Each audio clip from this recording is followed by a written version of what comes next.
pertama ada dari golongan biguanida, yaitu ada metformin dengan dosis awal 500 mg 1-2 kali sehari. Dapat ditingkatkan hingga 1.500 sampai 2.250 mg per hari dan diminum setelah makan dengan indikasi diabetes tipe 2. Efek samping dari metformin yaitu mual, diare, dan nyeri perut. Cara penggunaannya dari metformin yaitu tablet diminum oral sesudah makan. Interaksinya yaitu dengan alkohol dan obat diuretik. Metformin kontraindikasi dari metformin yaitu gagal ginjal berat dan insufisiensi hati. Selanjutnya ada dari golongan sulfonylurea, yaitu obatnya ada glibenclamid dengan dosis 2,5 sampai 5 mg per hari dengan indikasi diabetes tipe 2. Efek samping dari glibenclamid yaitu hipoglikemia atau kekurangan kalium serta kenaikan berat badan. Dengan cara penggunaan yaitu oral sebelum makan. Interaksinya dengan obat NSAID dan aspirin. Kontraindikasi dari glibenclamid yaitu dengan penyakit diabetes tipe 1. Selanjutnya ada glimepiride dengan dosis awal yaitu 1-2 mg per hari. Dosis maksimal yaitu 8 mg per hari dengan indikasi diabetes tipe 2. Efek samping dari glimepiride yaitu hipoglikemia atau kekurangan kalium, pusing, mual, dan ruam pada kulit. Cara penggunaan dari glimepiride yaitu dimakan secara oral sebelum makan. Dan berinteraksi dengan obat antikoagulan dan kortikosteroid. Kontraindikasi dari glimepiride yaitu dengan penyakit diabetes tipe 1. Selanjutnya ada golongan thiazolidin-dion, yaitu obatnya ada pioglitazone dengan dosis 15-30 mg per hari. Indikasinya untuk pasien diabetes tipe 2. Dan efek sampingnya yaitu edema dan kenaikan berat badan. Nah, cara penggunaannya yaitu oral dan bisa dibarengi dengan makan. Terus interaksinya yaitu meningkatkan kadar waftarin dan menurunkan kontrasepsi oral. Kontraindikasi dari pioglitazone yaitu dengan penyakit gagal jantung dan edema berat. Selanjutnya ada obat rosiglitazone dengan dosis 4-8 mg per hari. Indikasinya sama yaitu untuk diabetes tipe 2. Efek sampingnya yaitu retensi cairan dan edema. Dengan cara penggunaannya yaitu tablet secara oral. Reaksi rosiglitazone yaitu dengan inhibitor CYP2CB. Kontraindikasi dari rosiglitazone yaitu dengan penyakit gagal jantung berat dan edema. Selanjutnya ada dari golongan alfa glukosidase inhibitor. Dengan obatnya ada acarbose dengan dosis awal 25 mg 3 kali sehari. Untuk indikasinya yaitu untuk penyakit diabetes tipe 2. Efek samping dari acarbose yaitu diare serta kembung. Cara penggunaan dari acarbose yaitu diminum dibarengi saat makan. Terus interaksi dari acarbose yaitu mengurangi penyerapan digoxin dan ranitidin. Kontraindikasi dari acarbose yaitu dengan penyakit gangguan pencernaan kronis. Selanjutnya ada obat miglitol dengan dosis awal 25 ml.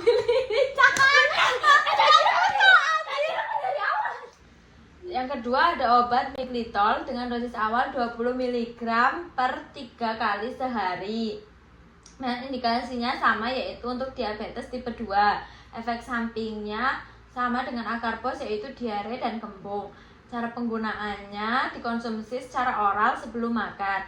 Untuk interaksinya yaitu meningkatkan kadar atau efek agen hipoglikemik. Selanjutnya Kontraindikasi dari miglitol yaitu gangguan pencernaan berat. Dari golongan meglitinid, untuk obatnya itu ada repaglinid dengan dosis setengah sampai 4 mg sebelum makan 3 kali sehari dengan indikasi pasien diabetes tipe 2. Efek samping dari repaglinid yaitu hipoglikemia dan kekurangan berat badannya naik. Cara penggunaannya yaitu dikonsumsi sebelum makan. Interaksinya yaitu berinteraksi dengan gemfibrozil. Kontraindikasinya dengan pasien diabetes tipe 1. Selanjutnya ada nateglinid dengan dosis 60 sampai 120 mg sebelum makan 3 kali sehari. Indikasi dari nateglinid yaitu untuk pasien diabetes tipe 2. Efek sampingnya yaitu mual dan nyeri kepala. Cara penggunaannya yaitu dikonsumsi sebelum makan. Interaksi dari nateglinid yaitu inhibitor CYP3A4, berkontraindikasi dengan pasien diabetes tipe 1. Selanjutnya ada dari golongan SGLT2 inhibitor, yaitu ada dapagliflozin. Selanjutnya ada dari golongan SGLT2 inhibitor yaitu dapagliflozin dengan dosis 5 sampai 10 mg sekali sehari. Indikasinya untuk pasien diabetes tipe 2. Efek sampingnya yaitu infeksi saluran cermin dan dehidrasi. Cara penggunaannya yaitu dikonsumsi secara oral di pagi hari. Interaksinya dengan obat golongan diuretik. Kontraindikasinya yaitu dengan pasien gagal ginjal berat. Selanjutnya ada empagliflozin dengan dosis 10 sampai 25 mg sekali sehari.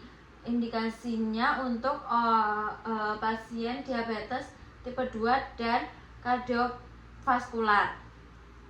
Untuk efek sampingnya yaitu infeksi saluran kemih dan hipovolemia.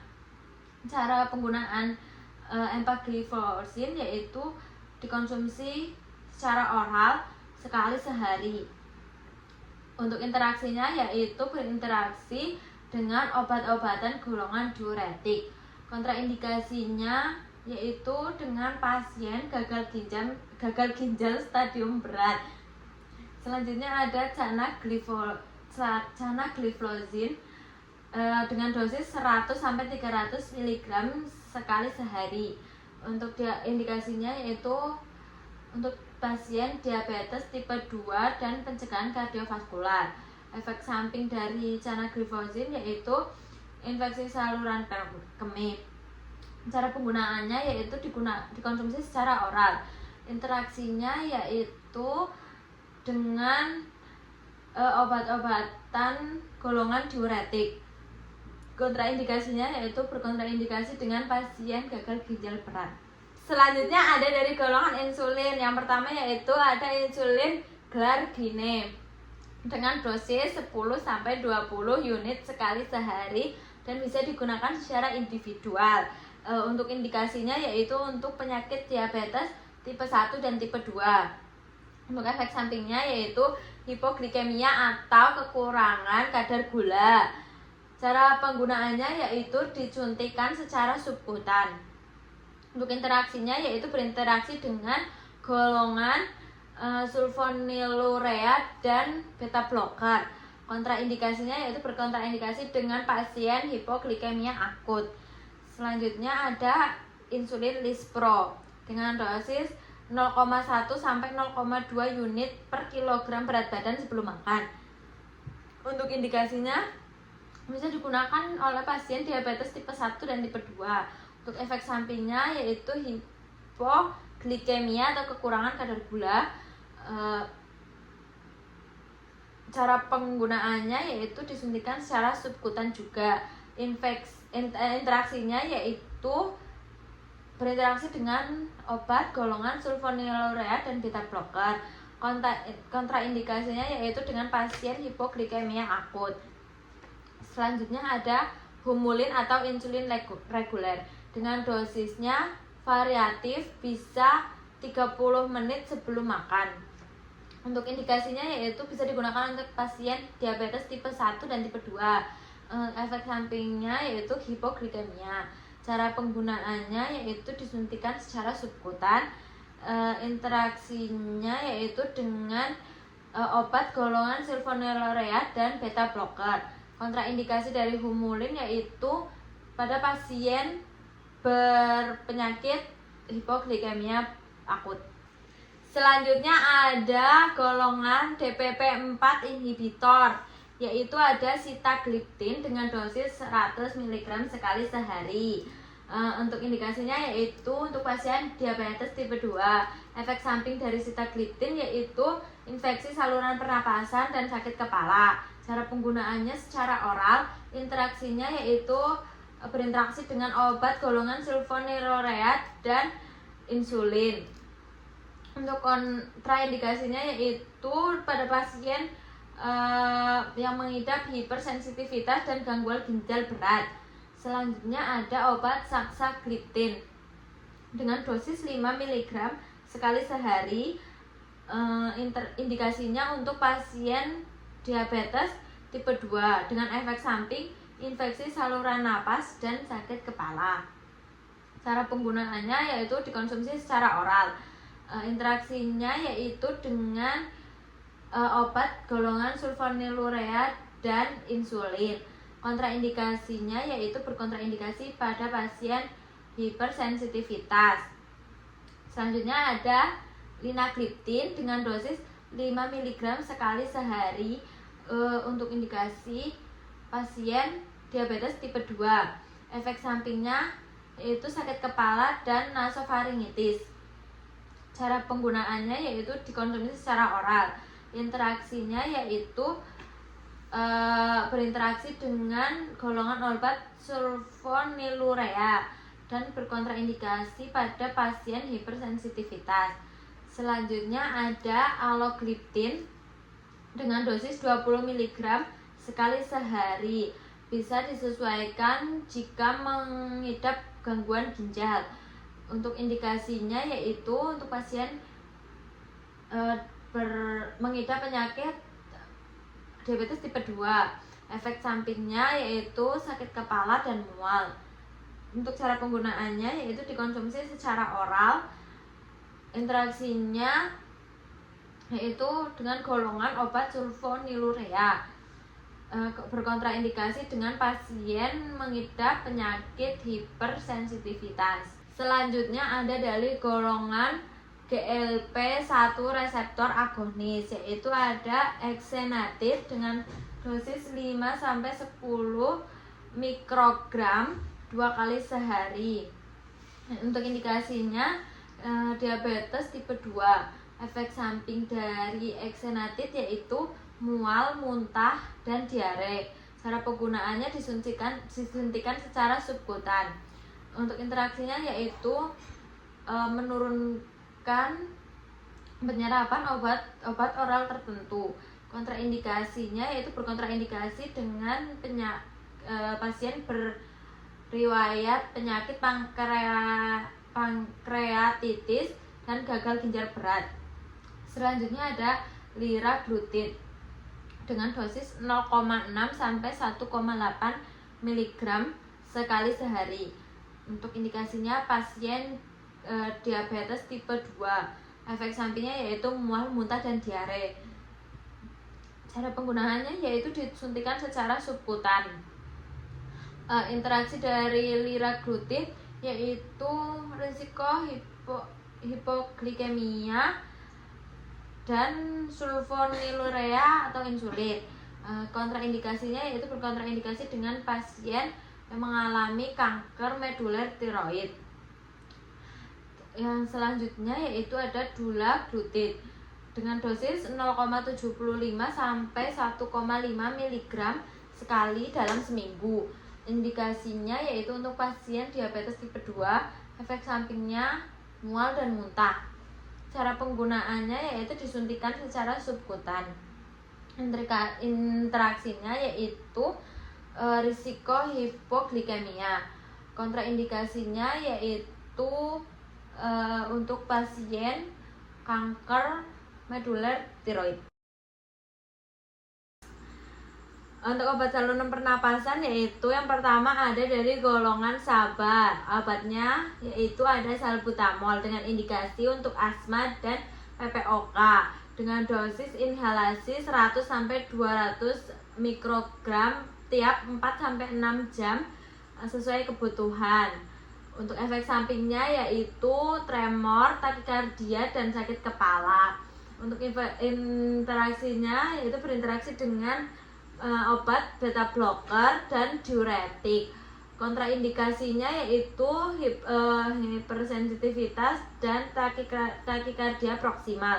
Cara penggunaannya yaitu inhalasi untuk serangan akut, sirup atau tablet sesuai dengan resep dokter. Selanjutnya ada terbutalin dengan indikasi untuk asma dan PPOK. Untuk dosisnya ada tablet 2 mg 3 kali sehari, inhalasi 0,5 mg 3-4 kali sehari.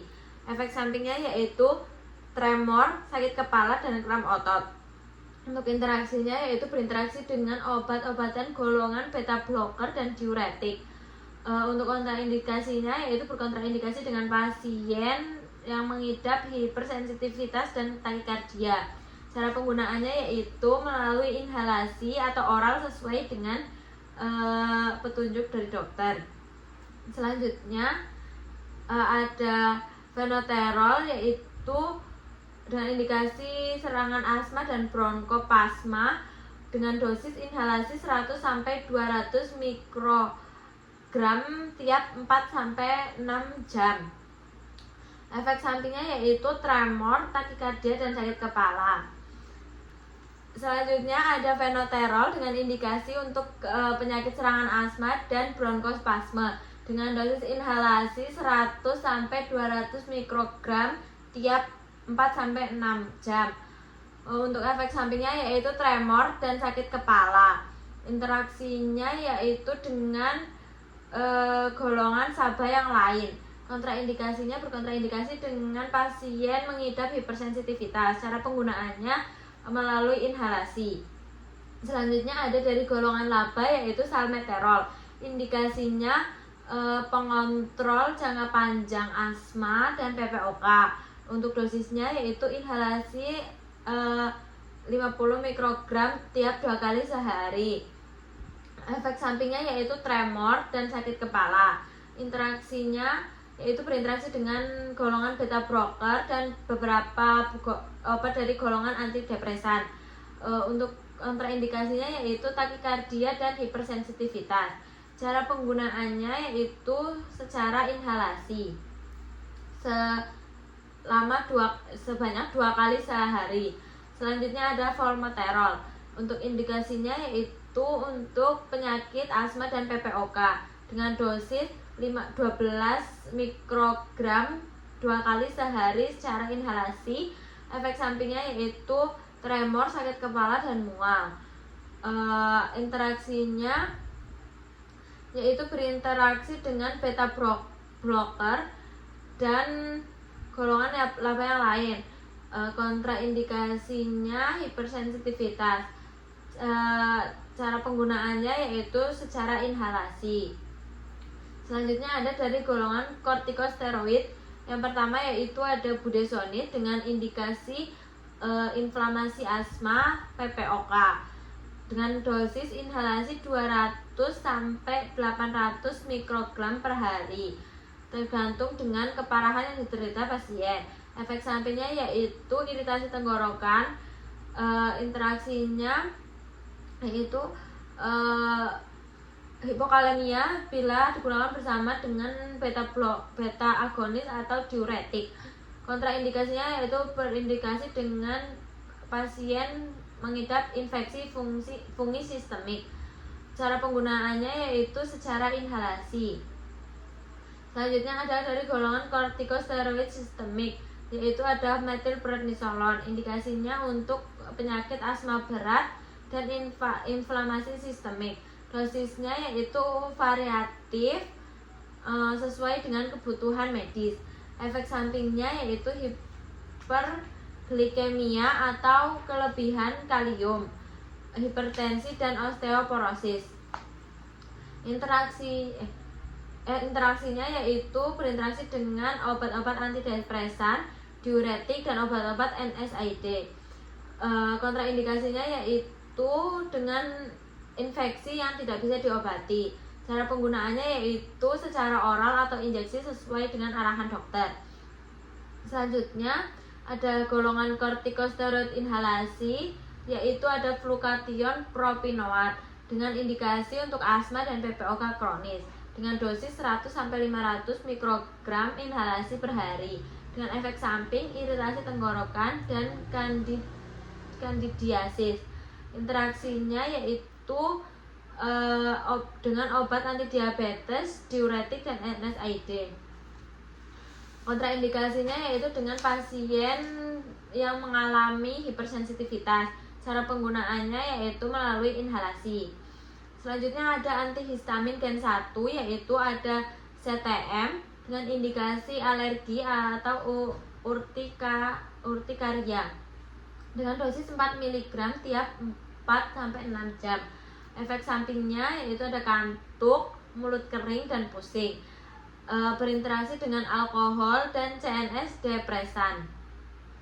Kontraindikasinya yaitu dengan pasien mengidap glaukoma dan hipersensitivitas. Cara penggunaannya melalui oral.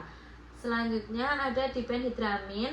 Indikasinya yaitu untuk mengobati alergi, mual dan muntah. Dosisnya 25-50 mg tiap 4-6 jam. Efek sampingnya yaitu kantuk dan pusing. Interaksinya yaitu berinteraksi dengan alkohol. Kontraindikasinya berinteraksi dengan pasien mengidap glaukoma. Untuk cara penggunaannya yaitu secara oral atau injeksi. Selanjutnya ada dimenhidrinat dengan indikasi mual atau mabuk perjalanan. Dosis dimenhidrinat yaitu 50-100 mg tiap 4-6 jam. Efek sampingnya yaitu kantuk, mulut kering. Interaksinya berinteraksi dengan alkohol. Berkontraindikasi dengan pasien mengidap penyakit hipersensitivitas. Cara penggunaannya melalui oral atau injeksi. Selanjutnya ada antihistamin gen 2, yaitu ada loratadin dengan indikasi alergi, dosisnya 10 mg sekali sehari. Efek sampingnya sedikit kantuk dan pusing kepala. Untuk interaksinya jarang ditemukan interaksi untuk obat loratadin. Kontraindikasinya berkontraindikasi dengan pasien hipersensitivitas. Cara penggunaannya melalui oral. Selanjutnya ada cetirizine dengan indikasi alergi. Dosisnya yaitu 10 mg sekali sehari. Untuk efek sampingnya yaitu ada kantuk ringan. Interaksinya berinteraksi dengan alkohol dan CNS depresan. Kontraindikasinya berkontraindikasi dengan pasien mengidap hipersensitivitas. Cara penggunaannya melalui oral. Selanjutnya ada levocetirizine dengan indikasi alergi dengan dosis 5 mg sekali sehari. Efek sampingnya yaitu lelah dan sakit kepala. Terus interaksinya yaitu berinteraksi dengan alkohol. Kontraindikasinya berkontraindikasi dengan pasien hipersensitivitas. Cara penggunaannya melalui oral. Selanjutnya ada dari golongan antikolinergik sama, yaitu ada ipraptotium bromida. Indikasinya yaitu untuk penyakit PPOK dan asma dengan dosis inhalasi 20 mikrogram 3-4 kali per hari. Untuk efek sampingnya yaitu mulut kering dan batuk. Untuk interaksinya sedikit ditemukan interaksi dengan obat ipratropium bromida. Kontraindikasinya yaitu dengan pasien hipersensitivitas. Cara penggunaannya melalui inhalasi. Selanjutnya tiopropium bromida. Untuk indikasinya yaitu untuk pasien mengidap PPOK kronik dengan dosis 18 mcg sekali sehari melalui inhalasi. Efek sampingnya yaitu mulut kering dan konstipasi. Interaksinya sedikit ditemukan interaksi dengan obat tersebut. Kontraindikasinya yaitu untuk pasien mengidap hipersensitivitas. Cara penggunaannya melalui inhalasi. Selanjutnya ada golongan antikolinergik lama, yaitu obatnya ada umeclidinium bromida. Untuk indikasinya yaitu untuk pasien mengidap PPOK dengan dosis 62,5 mcg sekali sehari secara inhalasi. Efek sampingnya yaitu mulut kering dan jantung berdebar. Untuk interaksinya sedikit ditemukan interaksi dengan obat tersebut. Kontraindikasinya berkontraindikasi dengan pasien hipersensitivitas. Cara penggunaannya melalui inhalasi. Selanjutnya ada dari golongan antitusif yaitu dextromethorphan HBr dengan indikasi batuk kering, dosisnya di 10-20 mg tiap 4 jam. Efek sampingnya yaitu pusing, mual. Untuk interaksinya yaitu berinteraksi dengan alkohol. Kontraindikasinya berkontraindikasi dengan pasien yang mempunyai asma berat dan batuk. Cara penggunaannya secara oral.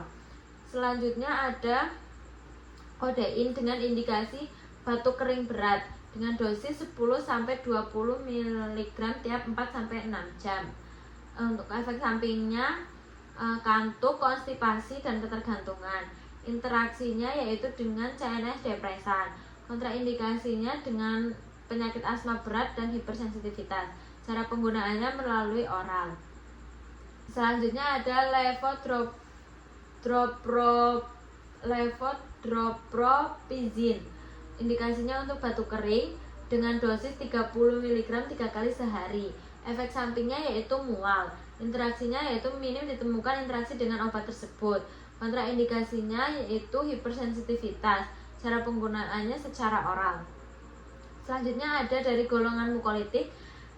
Untuk obatnya yaitu ada asetilsistein dengan indikasi mengencerkan dahak dengan dosis 600 mg per hari secara oral. Efek sampingnya yaitu mual dan ruam. Interaksinya yaitu mengurangi efektivitas antibiotik tertentu. Kontraindikasinya yaitu berkontraindikasi dengan pasien mengalami hipersensitivitas. Cara penggunaannya melalui oral. Selanjutnya ada bromhexin dengan indikasi mengencerkan dahak dengan dosis 8-16 mg 3 kali sehari. Untuk efek sampingnya yaitu bisa terjadi mual dan diare. Untuk interaksinya minim terjadi interaksi dengan obat tersebut. Kontraindikasinya dengan pasien hipersensitivitas. Cara penggunaannya melalui oral. Selanjutnya ada ambroxol dengan indikasi mengencerkan dahak. Dosisnya yaitu 30 mg 3 kali sehari dengan efek samping mual dan diare. Untuk interaksinya yaitu minim ditemukan interaksi dengan ambroxol. Kontraindikasinya untuk pasien mengidap hipersensitivitas dan cara penggunaannya melalui oral.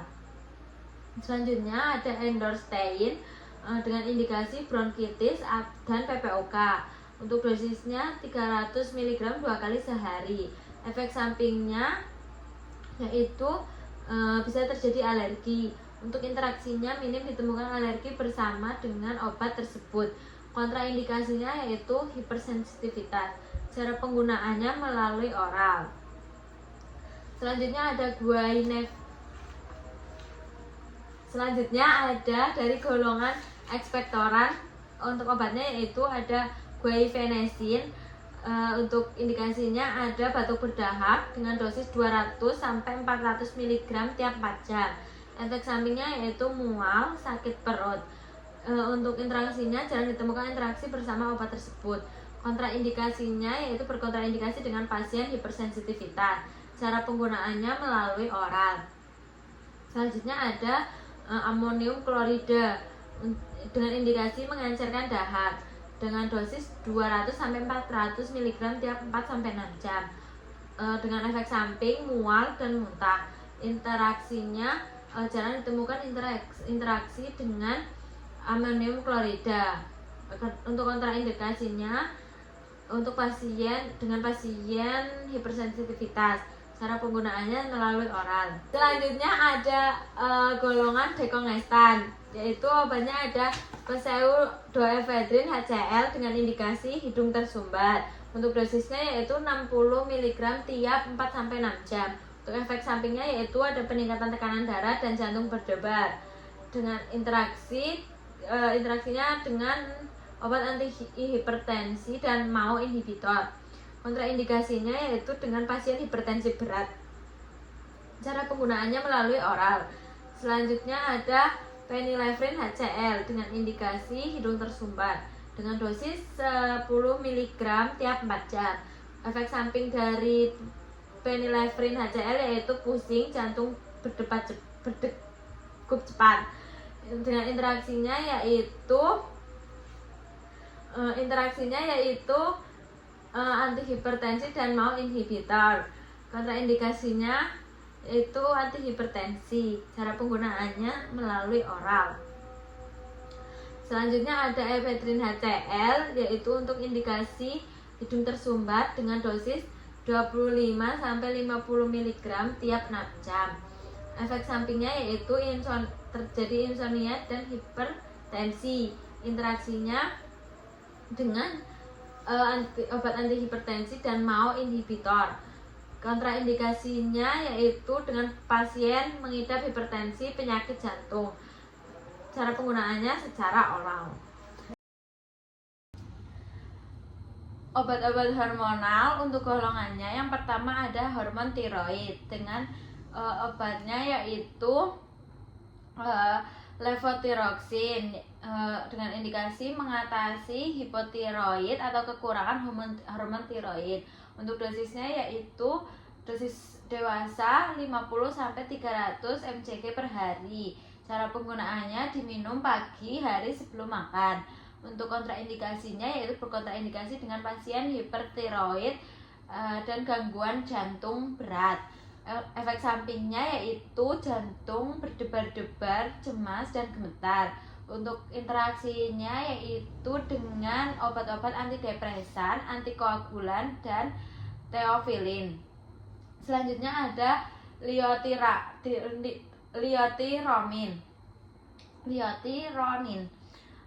dengan indikasi untuk untuk pengganti hormon tiroid, mixedema. Dengan dosisnya yaitu untuk dewasa 25 mcg per hari. Cara penggunaannya yaitu secara oral atau intravena. Kontraindikasinya yaitu berkontraindikasi dengan pasien hipertiroid dan gangguan jantung. Untuk efek sampingnya yaitu nyeri dada, gelisah, dan diare. Interaksinya yaitu berinteraksi dengan obat golongan Adderall, Ozempic, dan Zoloft. Selanjutnya ada Liotrix. Indikasinya yaitu untuk pasien terapi kombinasi T3 dan T4. Dosisnya yaitu 25-100 mcg T4 dan 6-25 mcg untuk T3 per harinya. Cara penggunaannya yaitu secara oral di pagi hari. Kontraindikasinya yaitu dengan pasien hipertiroidisme. Selanjutnya untuk efek sampingnya yaitu tremor dan berkeringat berlebihan. Terus untuk kontraindikasinya yaitu dengan interaksinya yaitu dengan insulin dan estrogen. Selanjutnya ada golongan synthetic ovulation stimulan. Obatnya ada clomifen dengan indikasi merangsang ovulasi pada wanita yang sulit hamil. Dengan dosis 50-100 mg per hari. Dikonsumsi selama 5 hari. Cara penggunaannya yaitu dikonsumsi secara oral mulai hari ke-5 dari siklus menstruasi. Kontraindikasinya yaitu dengan wanita yang sedang hamil mempunyai kista ovarium yang besar. Untuk efek sampingnya yaitu sakit kepala, terus dan penglihatan kabur. Interaksinya yaitu berinteraksi dengan tidak ada interaksi yang signifikan untuk obat tersebut. Selanjutnya ada letrozole dengan indikasi untuk mengobati kanker payudara dan pasca menopause dengan dosis 25 mg per hari. Untuk cara konsumsinya yaitu secara oral 1 kali sehari. Kontraindikasinya yaitu dengan wanita yang sedang hamil dan untuk pasien yang mempunyai gangguan hati berat. Untuk efek sampingnya yaitu pusing, nyeri pada tulang, dan keringat yang berlebihan. Interaksinya yaitu meningkatkan kadar clobazam. Selanjutnya ada tamoxifen. Untuk indikasinya yaitu untuk pasien kanker payudara estrogen sensitif. Dosisnya yaitu 20 mg per hari dengan cara penggunaan secara oral 1 kali sehari. Kontraindikasinya yaitu dengan ibu hamil dan dengan pasien yang mempunyai trombosis aktif. Efek samping utamanya yaitu mual dan kelelahan. Interaksi obatnya yaitu berinteraksi dengan golongan antikoagulan dan rifampicin. Selanjutnya ada dari golongan somatostatin dan analognya. Obatnya yaitu ada lanreotide dengan indikasi untuk tumor endokrin. Dosis umumnya yaitu 60-120 mg tiap 4 minggu. Cara penggunaannya yaitu melalui injeksi subkutan. Untuk kontraindikasinya untuk pasien yang mempunyai diabetes tidak terkontrol dan pasien yang memiliki alergi pada obat. Efek sampingnya yaitu nyeri pada suntikan, pusing, dan mual. Untuk interaksinya yaitu dengan obat golongan antidiabetes terutama insulin, siklosporin, dan beta blocker. Selanjutnya ada okreotida dengan indikasi diare karena tumor hormon dengan dosis 50-500 mcg per hari. Cara penggunaannya secara injeksi SC atau intravena.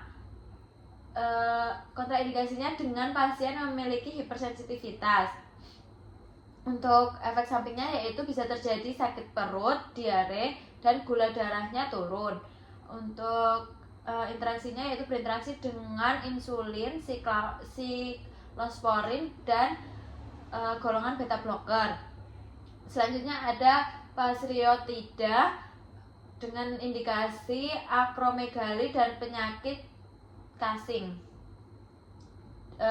dengan dosis 100 mcg 2 kali sehari. Untuk cara penggunaannya yaitu melalui subkutan.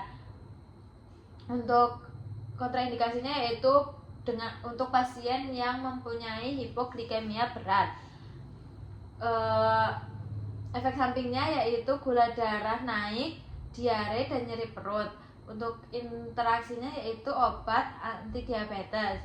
Selanjutnya ada dari golongan gonadotropins, yaitu ada HCG atau human chorionic gonadotropin, yaitu untuk indikasinya untuk merangsang ovulasi dan hormon testis.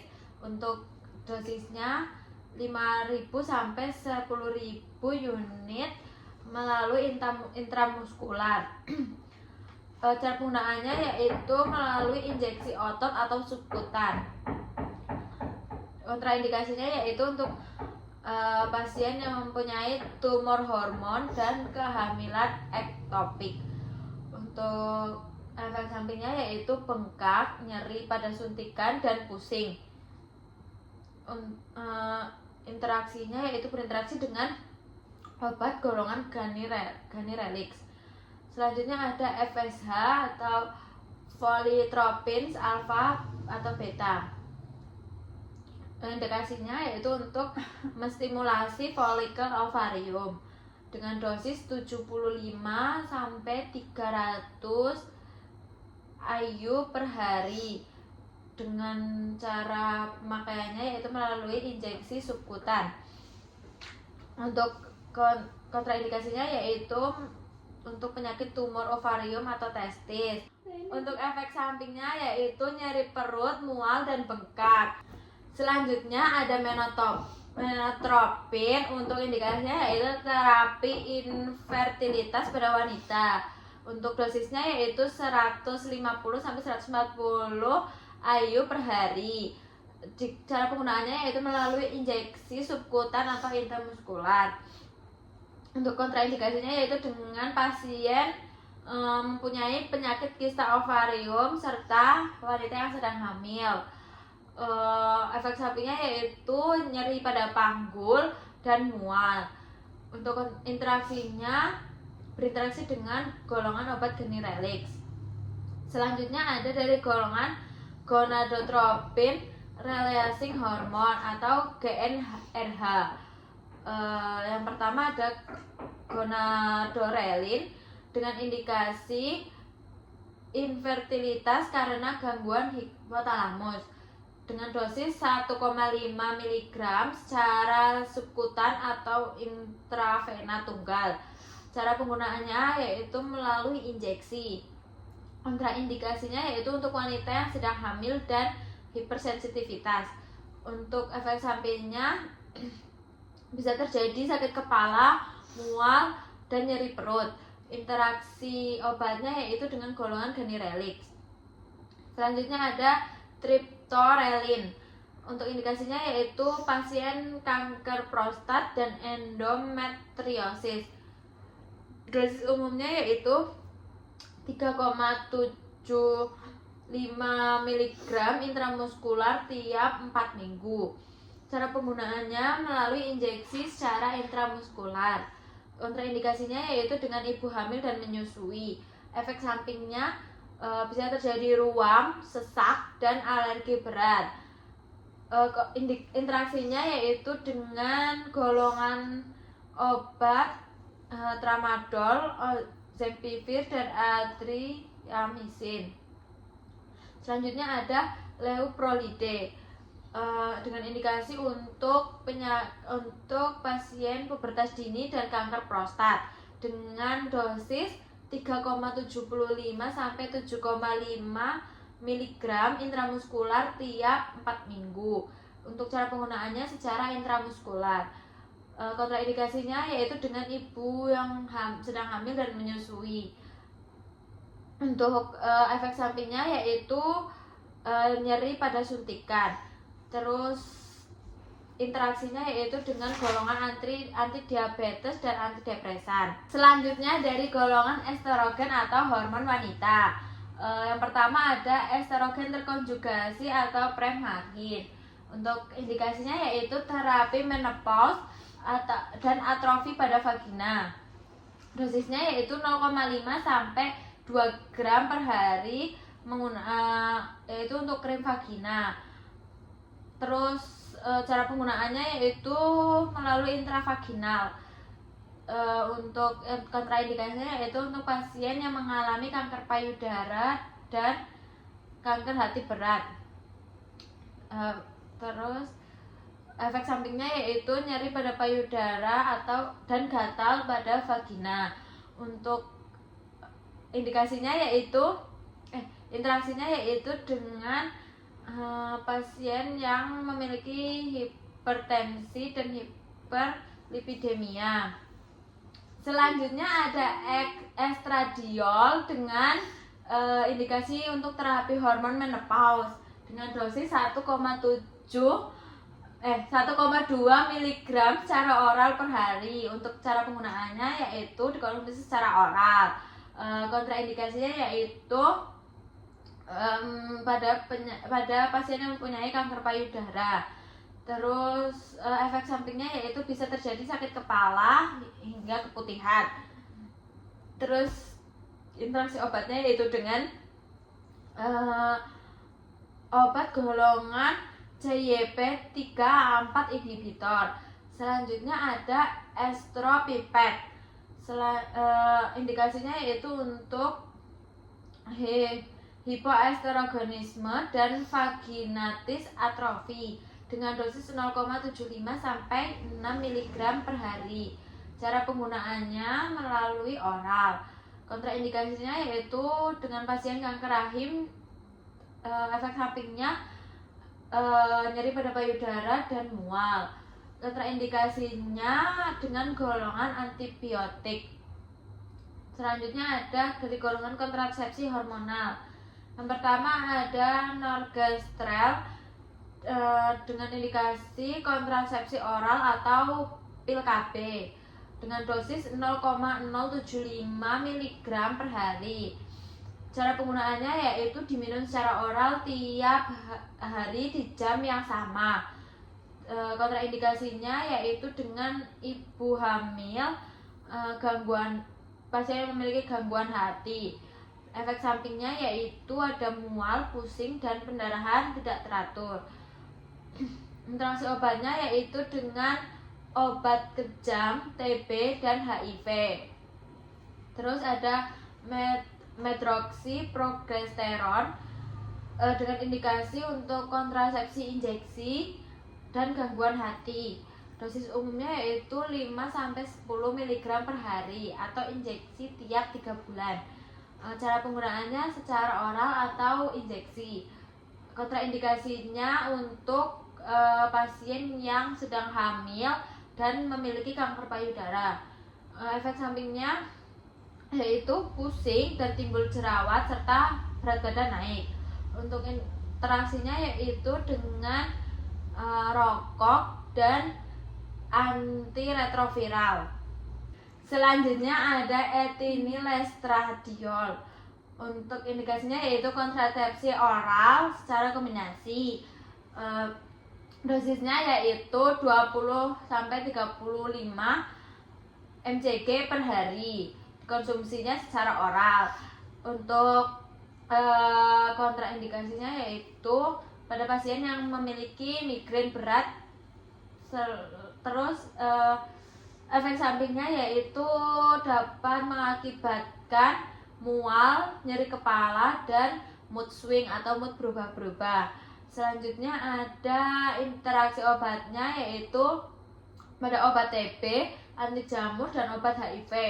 Selanjutnya ada dari golongan androgen dan steroid anabolik. Untuk obatnya yaitu ada testosteron dengan indikasi hipogonadisme pada pria dan terapi hormon. Dosisnya yaitu 100-200 mg tiap 1-2 minggu. Cara penggunaannya secara intramuskular atau oral. Kontraindikasinya yaitu dengan pasien yang mempunyai kanker prostat dan ibu hamil. Efek sampingnya yaitu timbul jerawat, rambut rontok, dan tekanan darah naik. Untuk interaksinya yaitu berinteraksi dengan golongan warfarin, insulin, dan ketokonazol. Selanjutnya ada mesteronole dengan indikasi untuk hipogonadisme pada pria dan impotensi dengan dosis 25-50 mg 2-3 kali sehari. Cara penggunaannya yaitu dikonsumsi secara oral. Kontraindikasinya dengan pasien yang memiliki kanker prostat dan gagal hati. Untuk efek sampingnya yaitu timbul jerawat, agresif, dan retensi cairan. Interaksinya yaitu dengan obat golongan antikoagulan dan insulin. Selanjutnya ada nandronole. Indikasinya yaitu untuk pasien anemia dan osteoporosis. Dosisnya 50-100 mg per minggu. Cara penggunaannya yaitu digunakan secara intramuskular dengan kontraindikasi pada pasien kanker prostat dan ibu hamil. Efek sampingnya yaitu timbul jerawat, suara menjadi berat, dan adanya pembengkakan. Interaksi obatnya yaitu dengan golongan antikoagulan dan insulin. Selanjutnya ada dari golongan selektif estrogen reseptor modulator atau SERM. Untuk obatnya yaitu ada yang pertama ada tamoxifen dengan indikasi untuk pasien kanker payudara dan pencegahan kanker payudara resiko tinggi. Dosis umumnya yaitu 20 mg secara oral 1 kali sehari selama 5 tahun. Kontraindikasinya yaitu untuk ibu hamil dan hipersensitivitas. Untuk efek sampingnya yaitu kanker endometrium dan gangguan penglihatan. Interaksi obatnya yaitu dengan obat inhibitor CYP2D6. Selanjutnya ada ralosifen. Untuk indikasinya yaitu untuk pencegahan dan terapi osteoporosis dan pencegahan kanker payudara. Dosis umumnya yaitu 60 mg per 1 kali sehari digunakan secara oral. Kontraindikasinya yaitu untuk yang ibu hamil dan gagal hati berat. Efek sampingnya bisa terjadi kram otot. Interaksinya dengan warfarin dan estrogen. Selanjutnya ada toremifen. Indikasinya untuk pengobatan kanker payudara dan postmenopause. Dosisnya yaitu 60 mg 1 kali per hari dikonsumsi secara oral. Kontraindikasinya yaitu dengan pasien mengidap penyakit QT prolongation dan untuk ibu hamil. Efek sampingnya yaitu bisa terjadi pusing, aritmia. Terus interaksi obatnya yaitu dengan obat yang menunjang QT prolongation dan CYP3A4 inhibitor. Selanjutnya ada ospemifen dengan indikasi dispareunia akibat atrofi vagina dan postmenopause dengan dosis 60 mg secara oral 1 kali sehari, bisa dibarengi dengan makan. Kontraindikasinya yaitu dengan pasien yang mengidap kanker payudara atau rahim aktif. Selanjutnya untuk efek sampingnya yaitu ada keputihan. Kontraindikasinya yaitu dengan obat golongan CYP3A4 atau CYP2C6 inhibitor seperti ketoconazole dan fluconazole. Selanjutnya ada dari golongan prolaktin inhibitor atau dopamin agonis. Untuk obatnya yaitu ada cabergoline dengan indikasi hiperprolaktinemia. Untuk dosisnya yaitu 0,25 mg 2 kali setiap minggu. Kontraindikasinya untuk pasien mempunyai penyakit katup jantung dan hipertensi tidak terkontrol. Untuk efek sampingnya ada mual, pusing, dan fibrose katup jantung. Interaksinya dengan golongan antipsikotik dan antihipertensi. Selanjutnya ada obat bromokriptin dengan indikasi hiperprolaktinemia dengan dosis umum 1,5 sampai 25 mg secara oral per hari. Kontraindikasinya yaitu dengan pasien mempunyai penyakit hipertensi postpartum.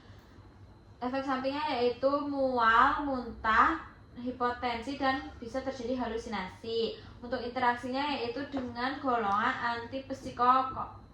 antipsikotik dan makrolida. Untuk selanjutnya ada dari golongan progesteron reseptor modulator. Untuk obatnya yaitu ada ulipristal dengan indikasi untuk kontrasepsi darurat. Dosis umumnya 30 mg untuk dosis tunggal. Kontraindikasinya yaitu untuk ibu hamil dan pasien mempunyai penyakit hati berat. Efek sampingnya yaitu nyeri kepala, mual, dan bisa terjadi gangguan haid. Interaksinya itu berinteraksi dengan CYP3A4 inhibitor seperti rifampicin. Selanjutnya ada mifepriston dengan indikasi abortus atau Cushing syndrome. Dosisnya yaitu 200 mg untuk abortus dan untuk penyakit Cushing syndrome 1200 mg per hari. Kontraindikasinya yaitu untuk kehamilan, non-abortus, dan insufisiensi adrenal. Efek sampingnya yaitu bisa terjadi pendarahan, kram, mual, dan infeksi. Interaksinya yaitu dengan golongan antikoagulan dan CYP3A4 inhibitor. Selanjutnya ada asoprisnil dengan indikasi endometriosis dan fibroid uterus. Dosisnya yaitu 10-20 mg per hari. Kontraindikasinya untuk ibu hamil dan pasien mempunyai penyakit hati. Efek sampingnya yaitu bisa terjadi nyeri kepala dan gangguan siklus menstruasi. Interaksinya dengan obat golongan CYP3A4 inhibitor. Selanjutnya ada progestin. Untuk indikasinya yaitu untuk kontrasepsi dan gangguan haid serta endometriosis. Dosisnya yaitu 150 mg per 3 bulan secara intramuskular. Kontraindikasinya yaitu dengan pasien mengidap kanker payudara. Efek sampingnya yaitu bisa terjadi kenaikan berat badan serta edema. Untuk interaksinya yaitu dengan obat CYP3A4 inhibitor. Contohnya adalah rifampicin dan phenytoin. Selanjutnya dari golongan paratoid hormon analogs dan calcimetics. Selanjutnya ada obatnya yaitu teriparatid dengan indikasi osteoporosis berat dan resiko fraktur tinggi. Dosisnya yaitu 200 mikro.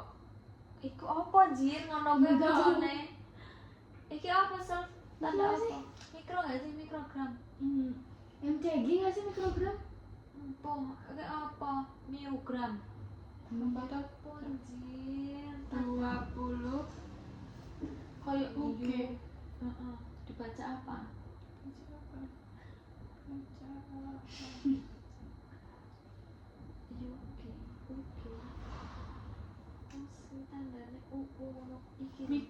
Mikrogram per liter. Mikrogram. MCG apa MCG? MCG apa? Bukan MCG. Iki mikrogram per liter. Ini tuh mikrogram per liter harus jadinya satu apa per liter tuh dewe? Per liternya dewe iki nek miline. Gram. 20 MCG apa MCG? MCG apa? Ini salah dong. Mikrogram. Ya padha wae berarti. Wes. Wah. Aku bacanya MCG ngono ya. Ya wes. Wes lah. Untuk selanjutnya ada dari golongan paratiroid hormon analog dan calcimimetic. Untuk obatnya yaitu ada teriparatid dengan indikasi untuk osteoporosis berat dan resiko fraktur tinggi. Dosisnya yaitu ada 20 mikrogram secara subkutan per hari, maksimal dikonsumsi digunakan secara selama 2 tahun. Kontraindikasinya yaitu dengan metastatis tulang. Efek sampingnya ada hiperkalsemia, pusing, dan terjadi nyeri sendi. Interaksinya yaitu dengan kalsium atau vitamin D dosis tinggi. Selanjutnya ada abaloparatid. Untuk indikasinya yaitu untuk osteoporosis dan postmenopause. Dosis umumnya yaitu 80 mikrogram secara subkutan per hari dan digunakan maksimal 2 tahun. Kontraindikasinya yaitu dengan osteosarkoma dan metastatis tulang. Efek sampingnya yaitu hiperkalsemia dan palpitasi. Interaksinya yaitu dengan kalsium atau vitamin D dosis tinggi. Selanjutnya ada Cina Chalcet. Indikasinya yaitu untuk hiperparatiroidisme. Dosis umumnya yaitu 30 sampai 180 mg per hari secara peroral. Kontraindikasinya yaitu untuk pasien yang mengidap hipokalsemia dan untuk ibu hamil. Efek sampingnya yaitu terjadi mual, hipokalsemia, dan kejang. Interaksinya yaitu dengan obat-obat golongan antidepresan SSRI dan CYP3A4 inhibitor. Selanjutnya ada etal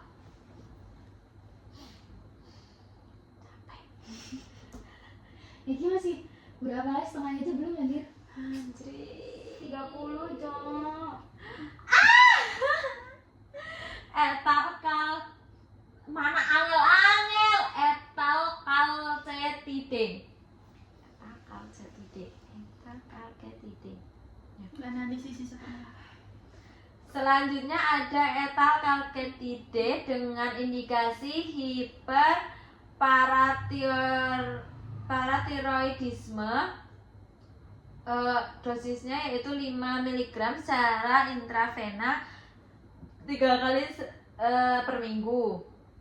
Untuk kontraindikasinya yaitu dengan pasien mengidap hipokalsemia. Efek sampingnya yaitu bisa terjadi hipokalsemia, mual, dan QT prolongation.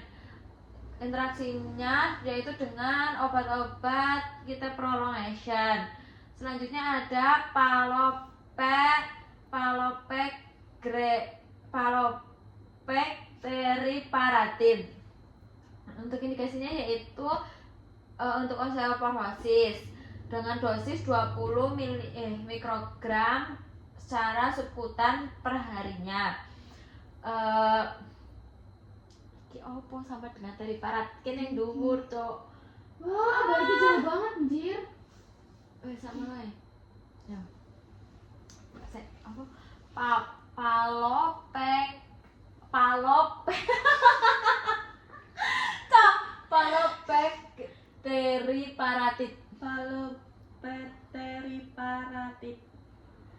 Selanjutnya ada obat palopecteriparatid dengan indikasi untuk penyakit osteoporosis dengan dosis umum 20 mikrogram secara subkutan per hari. Kontraindikasinya yaitu dengan pasien yang mempunyai metastasis tulang. Efek sampingnya yaitu risiko hiperkalsemia.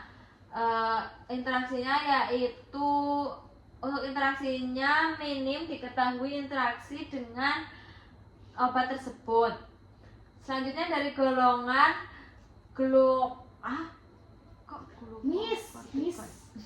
Miscellaneous. Aku yang mau tuh sisite. Mecelane. Bukan secara sistemik. Lah iya. Lah jadi kan mis. Aku yang mau iki Tak kira lu sing iki. Miscellaneous harm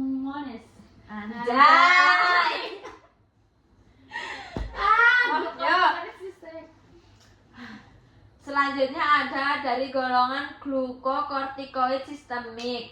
Obatnya yaitu yang pertama ada prednisolon dengan indikasi untuk inflamasi dan autoimun serta alergi. Dosisnya yaitu 5-60 mg per hari secara peroral. Kontraindikasinya yaitu dengan pasien yang memiliki infeksi aktif dan ulkus GI. Efek sampingnya yaitu terjadi hiperglikemia, hipertensi, dan osteoporosis. Interaksinya yaitu dengan obat-obat NSAID dan antidiabetik. Selanjutnya ada dexamethasone dengan indikasi inflamasi berat, shock, dan edema cerebral. Dosis umumnya yaitu 0,5-10 mg per hari sesuai dengan indikasi yang ada. Terus kontraindikasinya dengan pasien yang memiliki infeksi aktif dan glaukoma. Efek sampingnya yaitu bisa terjadi imunosupresi, insomnia, dan mood swing atau mood berubah-ubah. Interaksinya yaitu dengan obat-obat CYP3A4 inhibitor. Selanjutnya ada betamethasone untuk reaksi alergi maturasi paru pada janin. Dosisnya yaitu 0,5-7 mg per hari secara intramuskular.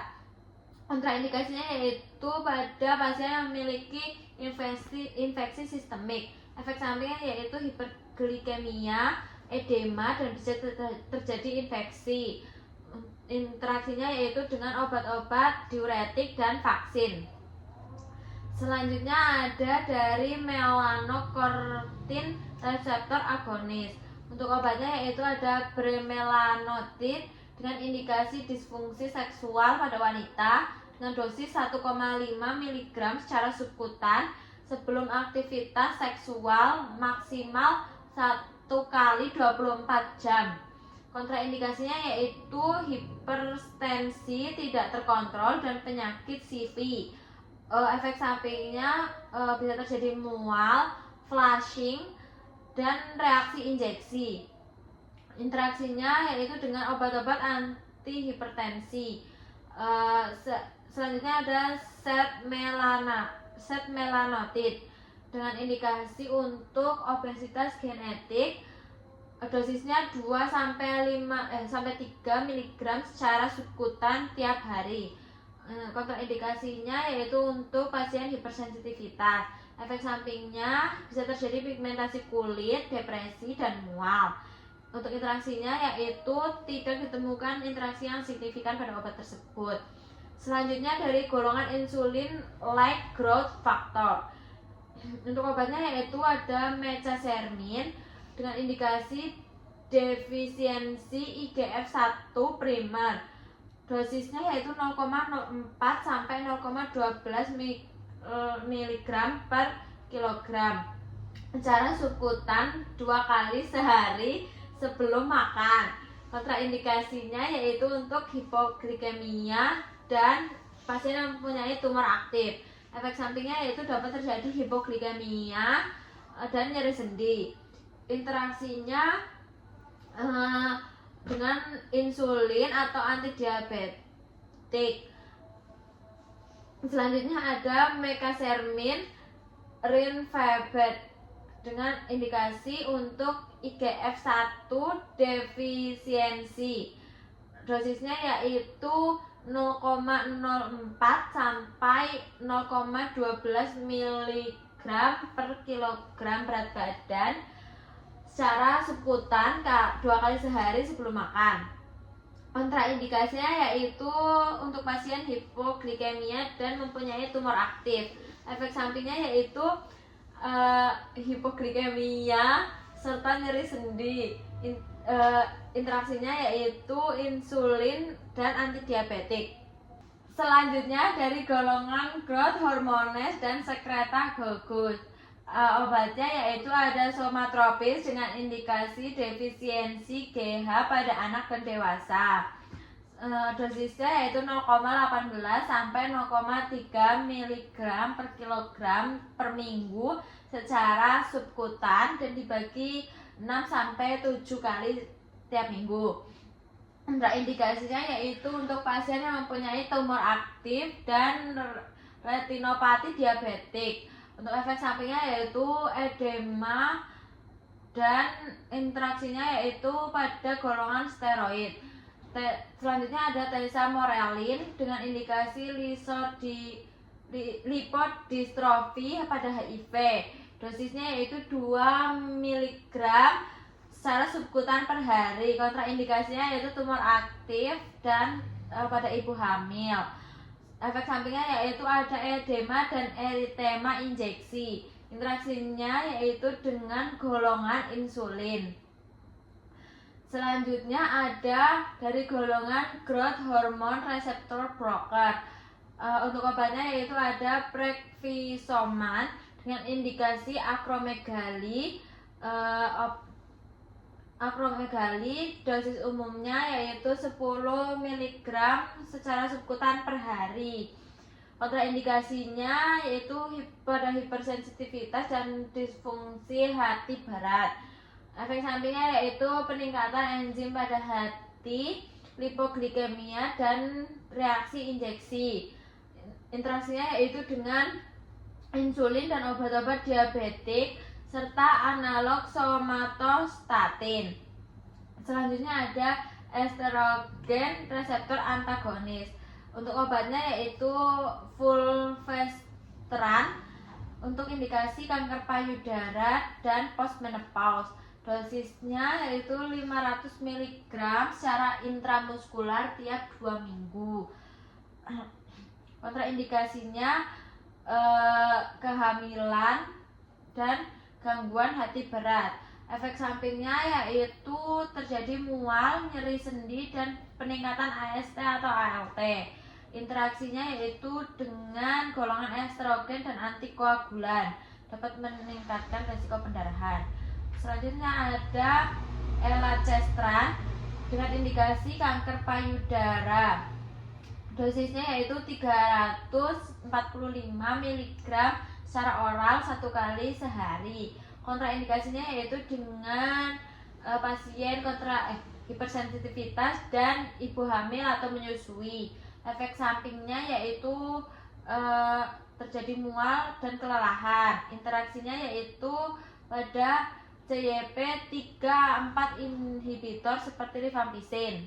Selanjutnya dari golongan gonadotropin relaxing hormone atau GnRH antagonis, yaitu ada ganirelix dengan indikasi menghambat lonjakan LH pada fertilitas in vitro. Dosisnya yaitu 0,25 mg secara subkutan per hari mulai hari ke-5 dan 6 stimulasi ovarium. Kontraindikasinya yaitu untuk ibu hamil dan pasien hipersensitivitas GnRH analog.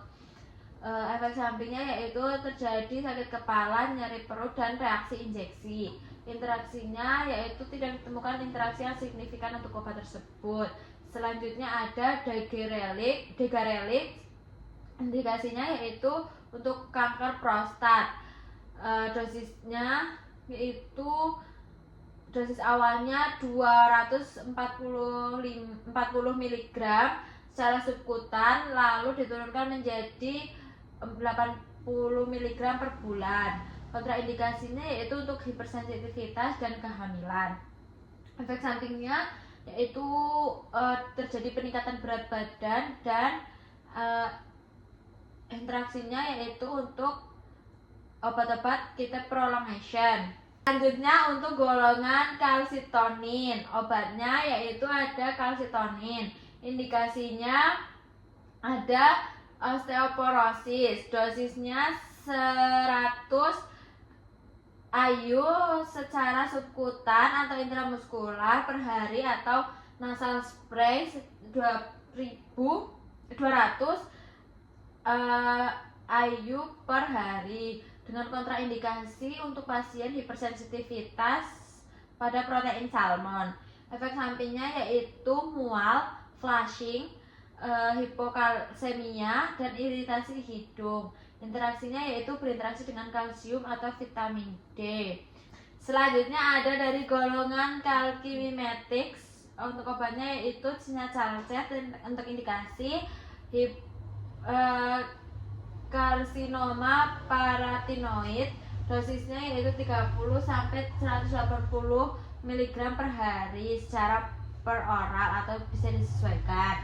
Kontraindikasinya yaitu untuk hipokalsemia dan ibu hamil. Efek sampingnya terjadi mual, muntah, hipokalsemia, dan kita prolongation. Interaksinya dengan obat-obat fluoxetine dan ketoconazole. Selanjutnya ada etal calcetide dengan indikasi hiperparatiroidisme sekunder pada pasien dialisis. Dosisnya yaitu 5 sampai 15 mg intravena 3 kali per minggu. Kontraindikasinya yaitu hipokalsemia. Efek sampingnya terjadi mual, hipokalsemia, dan kita prolongation. Interaksinya dengan obat-obat kita prolongation.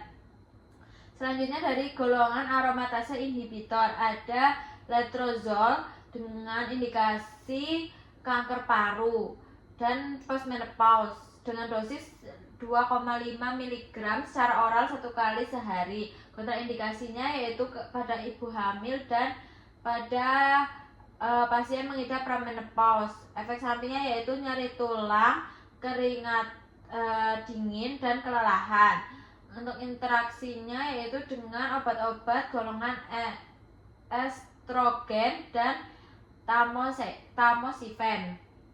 Selanjutnya ada anastrozol pada indikasinya pada pasien kanker payudara dan postmenopause. Dosisnya 1 mg oral 1 kali sehari. Kontraindikasinya untuk ibu hamil dan pasien premenopause. Efek sampingnya nyeri sendi dan osteoporosis. Interaksinya yaitu dengan golongan estrogen. Selanjutnya ada anti-tiroid agen. Obatnya yaitu metimazole dengan indikasi hipertiroidisme. Dosisnya 5 sampai 40 mg per hari secara per oral. Kontraindikasinya pada ibu hamil trimester pertama. Efek sampingnya yaitu terjadi ruam, pruritus, dan hepatotoksisitas. Interaksinya yaitu dengan obat-obat antikoagulan dan beta blocker. Selanjutnya ada golongan dari antigonadotropin agen dengan obatnya yaitu degarelis untuk kanker prostat lanjutan. Dosisnya yaitu 240 mg secara subkutan pada awal dan diganti menjadi 80 mg tiap bulan. Kontraindikasinya yaitu untuk pasien hipersensitivitas dan ibu hamil. Efek sampingnya yaitu terjadi nyeri injeksi. Interaksinya dengan obat-obat kita prolongation. Selanjutnya ada golongan diuretik hormon atau ADH analog. Yang pertama obatnya ada vasopressin untuk indikasi shock sepsis dan diabetes insipidus. Dosisnya yaitu 0,01 sampai 0,04 unit per menit secara IV atau infus. Kontraindikasinya yaitu hiponatremia dan pasien penyakit jantung iskemik. Efek sampingnya yaitu terjadi aritmia dan hipertensi. Interaksinya dengan golongan noripinefrin dan lithium. Selanjutnya ada anti-androgens. Untuk obatnya yaitu ada flutamide untuk kanker prostat. Dosisnya 250 mg oral tiap 8 jam. Kontraindikasinya yaitu untuk pasien gangguan hati berat. Efek sampingnya hepatotoksisitas, diare. Interaksinya dengan warfarin dan alkohol. Terus selanjutnya ada bicalutamide untuk kanker prostat metastatik dengan dosis 50 mg oral 1 kali sehari. Kontraindikasinya dengan pasien gangguan hati berat dan ibu hamil. Efek sampingnya yaitu ginekomastia dan nyeri perut. Interaksinya dengan warfarin. Selanjutnya ada dari golongan adrenal corticosteroid inhibitor. Obatnya ada osilodrostat dengan indikasi sindrom Cushing. Dosisnya 2-10 mg secara per oral 2 kali per hari. Kontraindikasinya untuk pasien hipokortisolisme dan kita prolongation. Efek sampingnya yaitu terjadi mual, kelelahan, dan hipokortisolisme. Interaksinya yaitu dengan obat-obat CYP3A4 inhibitor. Selanjutnya ada dari golongan glukokortikoid, yaitu ada obatnya prednison dengan indikasi inflamasi, autoimun, alergi. Dosisnya yaitu 5-60 mg secara oral per hari atau bisa disesuaikan dengan indikasi yang ada. Kontraindikasinya yaitu untuk infeksi sistemik aktif dan ukus GI. Efek sampingnya yaitu ada hiperglikemia, hipertensi, osteoporosis, dan mood swing atau mood berubah-ubah. Interaksinya dengan obat-obat NSAID, antidiabetik, dan antikoagulan. Ini ada dexamethasone untuk edema, inflamasi berat, dan alergi. Dosisnya 0,5-10 mg per hari. Kontraindikasinya untuk infeksi aktif atau glaukoma. Efek sampingnya ada imunosupresi, insomnia, dan retensi cairan. Interaksinya yaitu berinteraksi dengan CYP3A4 inhibitor. Selanjutnya ada adrenal cortical steroid. Obatnya ada fludrocortisone dengan indikasi insufisiensi adrenal primer, hipotensi ortostatik. Dosisnya 0,05-0,2 mg per hari secara per oral. Kontraindikasinya yaitu untuk pasien gagal jantung, edema, dan hipertensi berat. Efek sampingnya terjadi hipertensi, edema, dan hipokalemia. Interaksinya yaitu dengan obat-obat golongan diuretik, digoxin, dan advoterisin. Selanjutnya ada golongan 5-alpha reductase inhibitor dan related. Untuk obatnya ada finasteride dengan indikasi hiperplasia. Dosisnya 5 mg per hari atau 1 mg per hari.